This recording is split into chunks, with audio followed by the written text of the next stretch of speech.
वो बस झील में नहाने गई थी, लेकिन जैसे ही वो किनारे पर आई उसने पाया कि उसकी कमर पर किसी चीज ने काट लिया है। शुरू में लिसा ने इस पर ध्यान नहीं दिया, क्योंकि जंगल में घूमने पर मच्छर कीड़ों का काटना आम बात है। उसे भरोसा था कि कुछ समय बाद शरीर पर उभरा हुआ छोटा दाना अपने आप ठीक हो जाएगा, लेकिन सच ये था कि वो बहुत भोली थी। समय के साथ लिसा के शरीर में बदलाव आने लगे। उसकी इंद्रियां बहुत तेज हो गई। वो 10 मीटर के भीतर की आहट भी साफ पकड़ सकती थी। शुरू में लिसा को लगा कि ये कोई वहम है, लेकिन दरवाजा खोलने पर सच में वहाँ कोई था। वो आदमी जैक था, उसका मंगेतर। वो यहाँ लिसा के साथ शादी की तारीख पर चर्चा करने आया था। ये सुनकर नायिका को थोड़ा अपराध बोध महसूस हुआ, क्योंकि कुछ समय पहले यात्रा के दौरान उसने सबसे छिपकर एक बार में एक हैंडसम लड़के से मुलाकात की थी और एक यादगार रात बिताई थी, और घर लौटने के बाद उसकी शादी की अंगूठी गायब हो गई थी। इसके लिए लिसा ने लगभग हर जगह छान मारा। उन सहेलियों से भी पूछा जो उस दिन उसके साथ यात्रा पर गई थी, लेकिन अंगूठी का कोई सुराग नहीं मिला। इसलिए जब बॉयफ्रेंड ने शादी की तारीख का जिक्र किया तो लिसा को समझ नहीं आया कि क्या जवाब दे। दूसरी बात उसकी शारीरिक हालत थी। पता नहीं क्यों हाल ही में जब भी वो किसी को अंदर आते देखती है तो उसे उल्टी जैसा महसूस होता है, और अजीब बात यह है कि उल्टी में भारी मात्रा में चिपचिपा तरल पदार्थ मिला होता है। हालांकि ये एक मौका भी था, क्योंकि तबीयत खराब होने के कारण उसके पास शादी को टालने का पर्याप्त बहाना था, और वो प्रार्थना कर रही थी कि इस दौरान उसे अंगूठी मिल जाए। बॉयफ्रेंड को विदा करने के बाद लिसा बाथटब में लेट गई और अंगूठी के सुरागों के बारे में सोचने लगी। शायद बहुत ज्यादा थकान की वजह से लिसा को पता ही नहीं चला कि कब उसे नींद आ गई। अगले दिन सुबह सहेली के फोन ने उसे जगाया। आंखें खोलकर देखा तो त्वचा से बहुत सारा तरल पदार्थ निकल रहा था। अब लिसा पूरी तरह घबरा गई। वो पूरे एक हफ्ते तक घर में छिपी रही और बाहर नहीं निकली। इस दौरान उसकी सहेली शाओमेई ने उसे बार में चलने के लिए आमंत्रित किया, लेकिन लिसा का मन कहाँ था। सबसे जरूरी था कि वो जल्द से जल्द शादी की अंगूठी ढूंढे और फिर अपने शरीर की इस अजीब बीमारी का इलाज कराए। सहेली के जाने के बाद लिसा ने यात्रा के दौरान बनाए गए वीडियो देखे, लेकिन फिर भी कोई सुराग नहीं मिला। ये सोचकर कि उसने 3 दिन से खाना नहीं खाया है, लिसा ने अनजाने में पेट भरने के लिए ब्रेड उठाई, लेकिन जैसे ही उसने 2 निवाले चबाए वो उल्टी वाली घिनौनी भावना फिर से आ गई। पिछली बार से अलग बात ये थी कि इस बार जो तरल पदार्थ निकला वो न केवल अधिक गाढ़ा था, बल्कि उसका रंग भी पीला पड़ने लगा था। सारे संकेत बता रहे थे कि लिसा की शारीरिक स्थिति धीरे धीरे खराब हो रही है। इतनी खराब कि पड़ोसी का कुत्ता भी उसे पहचानने से इनकार करने लगा था। पहले ये छोटा कुत्ता जब भी लिसा को देखता था तो प्यार जताने के लिए दौड़ पड़ता था, लेकिन हाल ही में कुत्ता उसे देखकर उसकी गंध ही नहीं पहचान पा रहा था, जैसे कि लिसा कोई और ही जीव बन गई हो। शादी की अंगूठी और अपनी समस्याओं को देखते हुए लिसा को अपनी सहेली से कहना पड़ा कि वो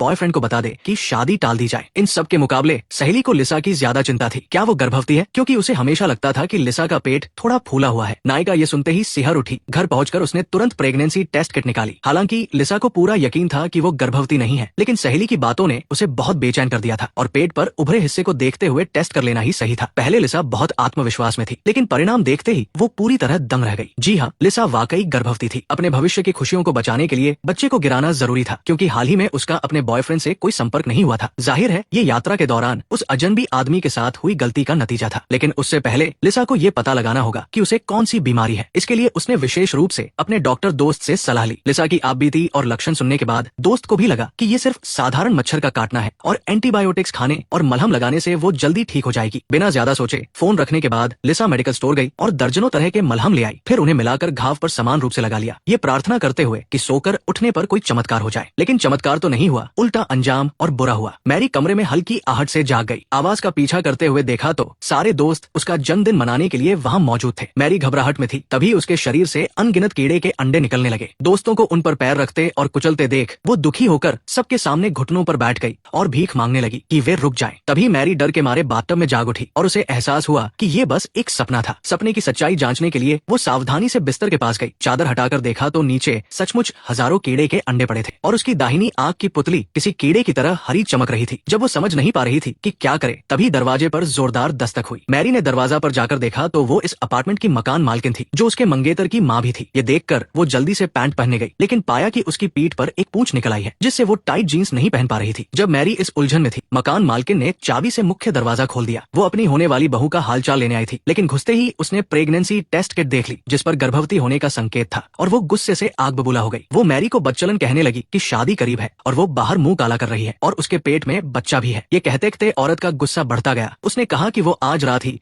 अपने बेटे को सब सच बता देगी, ताकि वो मैरी का असली चेहरा देख सके। मैरी ये सुनकर गुस्से से भर गई। उसने उस औरत का गला पकड़ लिया और अनजाने में उस पर थूक दिया। उसे पता नहीं था कि उसकी लार में एसिड जैसा तरल है, और वो औरत कुछ ही देर में मर गई। मैरी इस मंजर से डर गई और सोचने लगी कि उसके शरीर को आखिर क्या हो रहा है। उसने मेज से एक अंडा उठाकर देखा तो उसमें मच्छरों के लार्वा थे। जैक मैरी की सुरक्षा को लेकर चिंतित होकर फोन कर रहा था, लेकिन लाइन बिजी थी, इसलिए वो ये जानने के लिए दरवाजे पर आ गया कि आखिर क्या हो रहा है। मैरी जानती थी कि उसका ये रूप उसे पक्का डरा देगा, इसलिए उसने झूठ बोला कि उसकी तबीयत खराब है और वो किसी और दिन मिले। सहेली ने कई दिनों दिनों से मैरी को नहीं देखा था तो उसने लिसा को साथ लेकर जाने का सोचा, लेकिन लिसा ने इसमें कोई दिलचस्पी नहीं दिखाई और कहा कि भविष्य में उसे परेशान न किया जाए। असल में मैरी की शादी की अंगूठी लिसा ने ही चुपके से छिपा दी थी ताकि उसकी शादी न हो सके। कुछ देर बाद सहेली दरवाजे पर पहुंची। जब मैरी ने कोई जवाब नहीं दिया तो उसने स्पेयर चाबी से दरवाजा खोल लिया। इस वक्त कमरे में बहुत ही डरावना माहौल था, लेकिन सहेली को कुछ गड़बड़ नहीं दिखी। वो फिर भी मैरी को हिम्मत रखने के लिए कह रही थी। जब उसने कीड़े के अंडों को अजीब तरह से हिलते हुए देखा तब उसे एहसास हुआ कि कुछ तो गलत है। वो भागकर बाथरूम में छिप गई जहां उसने मकान मालकिन की लाश देखी। वो पुलिस को फोन करने ही वाली थी कि मैरी अचानक अंदर आ गई और अपने हाथ से उसका मुंह दबा दिया। थोड़ी ही देर में सहेली को सांस लेने में दिक्कत होने लगी। मैरी ने हाथ हटाया तो देखा कि उसकी हथेली से जहरीला तरल निकल रहा है। वो सफाई देती रही कि उसने जानबूझकर ऐसा नहीं किया, लेकिन सहेली के शरीर में जहर फैल चुका था और कुछ ही देर में उसकी जान चली गई। वहीं उसकी दूसरी सहेली अली की नजर उसके बॉयफ्रेंड पर थी। ये जानकर कि दोनों के रिश्तों में दरार आ गई है, अली ने अवेई के वहां जाने से पहले नीचे उसे भड़काने वाली कुछ बातें कही। दोनों ने कार में ही संबंध बना लिए। माफ करना, सच में उन्हें नहीं पता था कि ऊपर से आज़ेन सब कुछ साफ साफ सुन रही थी। काम खत्म होने के बाद अली ऊपर आई ताकि आज़ेन को ये खुशखबरी दे सके, लेकिन जैसे ही वो कमरे में दाखिल हुई बदबू से उसे उल्टी आने लगी। हालांकि वो डरी हुई थी, फिर भी उसने हिम्मत करके आज़ेन को ढूंढा, लेकिन उसे बेडरूम में शाओ मी की लाश मिली। वो भागने ही वाली थी कि पीछे से अचानक आज़ेन ने उस पर हमला कर दिया। होश में आने के बाद उसने पाया कि वो कुर्सी से बंधी हुई है। आज़ेन अपनी पुरानी सहेली को गुस्से से घूर रही थी और उसे बताया कि उसे उन दोनों के कारनामों के बारे में पता चल गया है और वो उसे अच्छा सबक सिखाएगी। नीचे इंतजार कर रहे आवेई ने देखा कि अली अभी तक नीचे नहीं आई तो वो ऊपर देखने आया। जैसे ही वो दरवाजे पर पहुंचा उसे अली की चीख सुनाई दी। उसने घबराकर दरवाजा खोला। सामने का नजारा देखकर वो हैरान रह गया, लेकिन उसे अली की सुरक्षा की ज्यादा चिंता थी। जैसे ही आवेई उसे खोलने के लिए आगे बढ़ा, आज़ेन अचानक उसके पीछे दिखाई दी। अपनी प्रेमिका का ये रूप देखकर आवेई बुरी तरह डर गया। आज़ेन ने उससे पूछा, क्या तुम अभी मेरे साथ रहोगे? आवेई डर के मारे जवाब ही नहीं दे पाया। अपने बॉयफ्रेंड को डरा हुआ देखकर आज़ेन को बहुत गुस्सा आया और उसने अपने नुकीले पंजों से बगल में बैठी अली को वहीं मार डाला। ये देखकर आवेई ने भागने की कोशिश की, लेकिन जल्द ही आज़ेन ने उसे पकड़ लिया। उसने पूरी ताकत से खुद को छुड़ाया और आज़ेन को जमीन पर दबा दिया, लेकिन आज़ेन ने अपनी पूंछ से उसके शरीर में वार कर दिया। जैसे ही आज़ेन ने दोबारा हमला किया, आवेई ने समझदारी दिखाते हुए मेज का टूटा हुआ पाया उठाया और उसके झपटते ही उसे पलटकर मार दिया और फिर उसका सिर कुचल दिया। बुरी तरह घायल आवेई लड़खड़ाते हुए बाहर निकला और बेहोश होने से पहले